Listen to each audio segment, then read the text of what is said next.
Hello सभी को नमस्कार। इस नए वीडियो पर आप सबका स्वागत है। तो आज के इस वीडियो पे हम बात करेंगे पोस्ट मॉनसून अक्टूबर मंथ का साइक्लोन फोरकास्ट के बारे में। क्या अक्टूबर मंथ में कोई साइक्लोन बनेगा?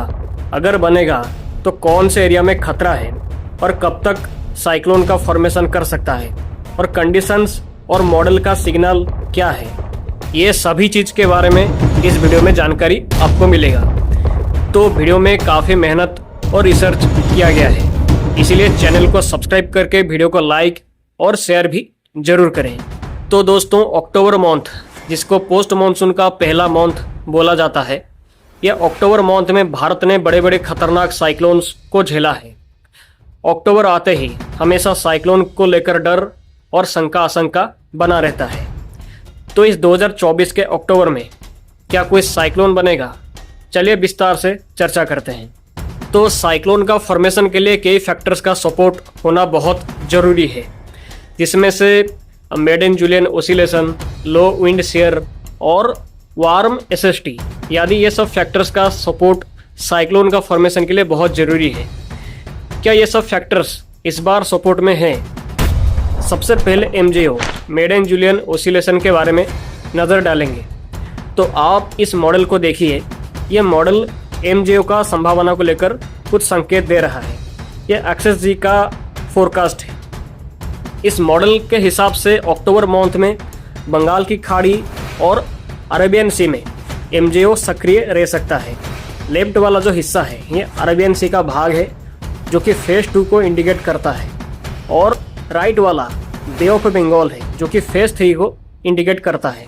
तो फेज 2 और फेज 3 तक एमजेओ पूरे अक्टूबर मंथ में सक्रिय रह सकता है इस मॉडल के हिसाब से। आप स्क्रीन पर देख भी सकते हैं।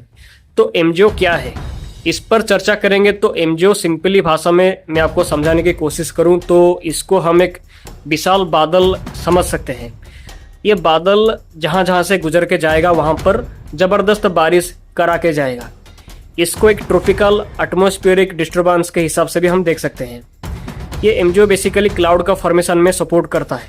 क्लाउड फॉर्मेशन का मतलब होगा कि लो प्रेशर या साइक्लोन का फॉर्मेशन।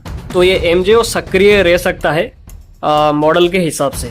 तो एमजेओ के बाद एसएसटी को देखते हैं। तो ये देखिए, ये एसएसटी एनोमलीज का ये फोरकास्ट है। एसएसटी सामान्य से ज़्यादा रहेगा या कम रहेगा, ये उसी का संकेत ये मॉडल देता है। इसमें हम देख सकते हैं कि जो पूरे बे ऑफ बंगाल और अरेबियन सी के कुछ भाग में एसएसटी सामान्य से काफ़ी ऊपर रहेगा अक्टूबर मंथ में।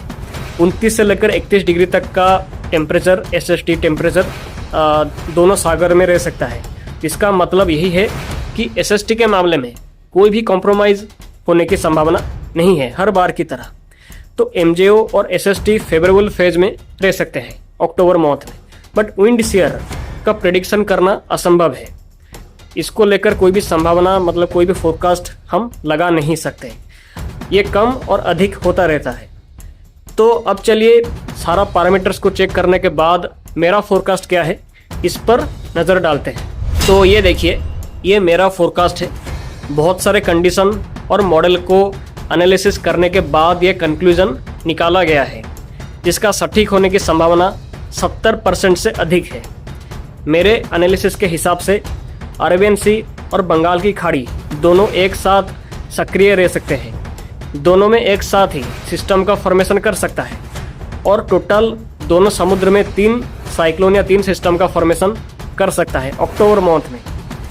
तो अरेबियन सी को पहले देखेंगे तो अरेबियन सी में ट्रॉपिकल साइक्लोन का एक्टिविटीज़ सबसे पहले दिख सकता है, जो कि 8 अक्टूबर से लेकर 18 अक्टूबर के बीच में अरेबियन सी में सिस्टम का फॉर्मेशन या साइक्लोन का फॉर्मेशन कर सकता है। और ये टाइम के दौरान अरेबियन सी में जो सिस्टम का फॉर्मेशन करेगा उसका साइक्लोन का रूप लेने की भी संभावना 70% से अधिक है। और वो साइक्लोन से ओमान, येमेन में खतरा सबसे ज़्यादा है। यहाँ पर मैंने जो कोस्ट लाइन पे कलर दिखाया है, ये उसी का संकेत दे रहा है कि ओमान, येमेन और गुजरात के कोस्ट में साइक्लोन का डायरेक्ट या इनडायरेक्ट प्रभाव रह सकता है। बट गुजरात या पाकिस्तान के कोस्ट में साइक्लोन का लैंडफॉल का कोई भी संभावना यहाँ पर नहीं है। अक्टूबर में साइक्लोन का भारत के पश्चिमी तट पर लैंडफॉल नॉर्मली नहीं करता है। अगर कोई साइक्लोन थोड़ा सा पास आके रिकर्व करता है तो वो कंडीशन पे गुजरात और पाकिस्तान के तट में कुछ प्रभाव हवा और बारिश का हो सकता है। इसलिए यहाँ पर पिंक कलर यहाँ पर दिखाया गया है गुजरात और पाकिस्तान के कोस्ट में। बट ओमान में साइक्लोन का लैंडफॉल का डायरेक्ट संभावना हो सकता है। तो अक्टूबर मंथ में यूजुअली सोमालिया कोस्ट या ओमान कोस्ट या येमेन कोस्ट में साइक्लोन का लैंडफॉल का संभावना सबसे ज़्यादा रहता है। तो इसलिए यहाँ पर मैंने जो ओमान कोस्ट है, येमेन कोस्ट है, सोमालिया कोस्ट है, यहाँ पर रेड जोन, पिंक जोन पे यहाँ पर दिखाने की कोशिश किया है। मतलब यहाँ पर साइक्लोन का लैंडफॉल अक्टूबर मंथ में जो सिस्टम बनेगा उसका हो सकता है। लैंडफॉल डायरेक्टली लैंडफॉल ये सब एरिया में हो सकता है, खास करके ओमान और सोमालिया के भाग में। या ऐसा भी हो सकता है कि अरेबियन सी का साइक्लोन सी पे ही कमज़ोर हो जाए, ऐसा भी संभावना हो सकता है। तो अब चलिए बंगाल की खाड़ी में साइक्लोन का फॉर्मेशन का संभावनाओं को लेकर बात करते हैं, जो कि हॉट टॉपिक है। ये देखिए, बे ऑफ बंगाल पे साइक्लोन का फॉर्मेशन कर सकता है 13 अक्टूबर से लेकर 23 अक्टूबर के बीच में। यहाँ पर हम देखेंगे तो मैंने आंध्र प्रदेश, उड़ीसा, वेस्ट बंगाल और बांग्लादेश में पॉसिबल प्रभाव का संभावना को इंडिकेट यहाँ पर दिखाने की कोशिश किया है। पर जो आंध्र प्रदेश और साउथ उड़ीसा में यहाँ पर रेड जोन को मैंने दिया है, क्योंकि आंध्र प्रदेश और साउथ उड़ीसा में आने वाले अक्टूबर साइक्लोन का डायरेक्ट लैंडफॉल का होने का संभावना सबसे ज़्यादा है, प्रबल संभावना है। हालांकि उड़ीसा और आंध्र प्रदेश के हिस्सों में अक्टूबर मंथ में साइक्लोन का लैंडफॉल का संभावना सबसे ज़्यादा ही रहता है, क्योंकि पास्ट में भी देखेंगे तो बहुत सारे साइक्लोन्स ये एरिया में लैंडफॉल हुआ है। तो क्लाइमेटोलॉजी का भी सपोर्ट यहाँ पर है। तो आंध्र प्रदेश में लैंडफॉल होने की संभावना 60% तक है और उड़ीसा के हिस्सों में लैंडफॉल होने की संभावना 30% तक है और वेस्ट बंगाल, बांग्लादेश के हिस्सों में 5% तक का संभावना अक्टूबर मंथ में जो साइक्लोन बनेगा उसका लैंडफॉल को लेकर है। और अक्टूबर मंथ में जो साइक्लोन बे ऑफ बंगाल पे फॉर्मेशन करेगा वो पश्चिमी प्रशांत महासागर के हेल्प से फॉर्मेशन कर सकता है। ये लानिना के शुरुआत के सालों में पश्चिमी प्रशांत महासागर से कई सारे साइक्लोन्स पिछले हिस्ट्री में भी आए हैं, जो कि बड़े बड़े साइक्लोन का रूप लेकर भारत में काफ़ी डैमेज भी किए थे। तो ऐसी कंडीशन पे पश्चिमी प्रशांत महासागर से डायरेक्ट साइक्लोन आने का संभावना लगातार बना रहता है। तो बे ऑफ बंगाल पे लगातार 2 साइक्लोन भी फॉर्मेशन कर सकता है अक्टूबर मंथ में, इसका भी संभावना है, क्योंकि पश्चिमी प्रशांत महासागर एक्टिव रहेगा काफ़ी ज़्यादा। इसलिए हर एरिया में खतरा रहेगा, खास करके तमिलनाडु से लेकर बांग्लादेश तक। इसका पॉसिबल ट्रैक को आप स्क्रीन पर देख सकते हैं। अगर साइक्लोन रिकर्व हुआ तो बांग्लादेश में लैंडफॉल का संभावना को भी इनकार नहीं किया जा सकता। ये टाइम याद रखें, 13 से लेकर 23 अक्टूबर तक, ये टाइम के दौरान ही साइक्लोन का फॉर्मेशन बंगाल की खाड़ी में होने की संभावना सबसे ज़्यादा है। बैक टू बैक वोर्टेक्स का फॉर्मेशन प्रशांत महासागर से होके आ सकता है। इसलिए 23 अक्टूबर से लेकर 30 अक्टूबर के दौरान भी एक और सिस्टम का फॉर्मेशन भी बंगाल की खाड़ी में कर सकता है और उसका भी सिमिलर ट्रैक ही रह सकता है। अगर इंटेंसिटी के बारे में बात करें तो दोनों बे ऑफ बंगाल और अरेबियन सी में सीवियर साइक्लोन का फॉर्मेशन को लेकर कंडीशन पूरा का पूरा फेवरेबल है। हालांकि उससे ज़्यादा शक्तिशाली होगा या नहीं वो डिपेंड करेगा कि उस वक्त का एटमॉस्फेरिक कंडीशन कैसा रहेगा। अगर बट उसका प्रेडिक्शन किया नहीं जा सकता, इसलिए हम ये बोल सकते हैं कि अक्टूबर मंथ में दोनों सागर में, दोनों समुद्र में सीवियर साइक्लोन का फॉर्मेशन को लेकर काफ़ी प्रबल संभावना है। उससे ज़्यादा इंटेंसिटी सिस्टम हासिल करेगा कि नहीं वो डिपेंड करेगा एटमॉस्फेयर का कंडीशन के बारे में, वो टाइम पर कैसा रहता है उसके ऊपर डिपेंड कर सकता है, बट उसका संभावना रहेगा। तो ये CFS का मॉडल है। यहाँ पर कुछ मॉडल के ऊपर डिस्कस करेंगे। इसमें भी हम देख सकते हैं कि मॉडल ऐसा संकेत दे रहा है कि साइक्लोन का फॉर्मेशन कर सकता है 12 से लेकर 22 अक्टूबर के बीच में दोनों समुद्र में, जिनका ट्रैक ओमान, येमेन से लेकर बांग्लादेश, आंध्र प्रदेश, उड़ीसा तक यहाँ पर रह सकता है। तो CFS का फोरकास्ट को आप साफ स्क्रीन पर देख सकते हैं। यहाँ पर ये मॉडल काफ़ी अच्छा प्रेडिक्शन भी देता है और ये ECMWF का लॉन्ग रेंज का फोरकास्ट है।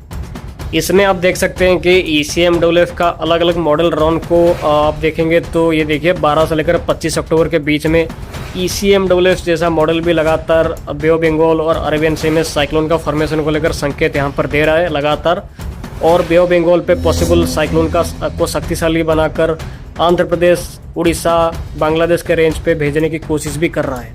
तो ये सारे फैक्टर्स के साथ अलग अलग मॉडल का फोरकास्ट देखने के बाद यही समझ आ रहा है कि अरेबियन सी और बंगाल की खाड़ी में साइक्लोन अक्टूबर मंथ में बनेगा और 2 या 3 साइक्लोन का फॉर्मेशन भी कर सकता है।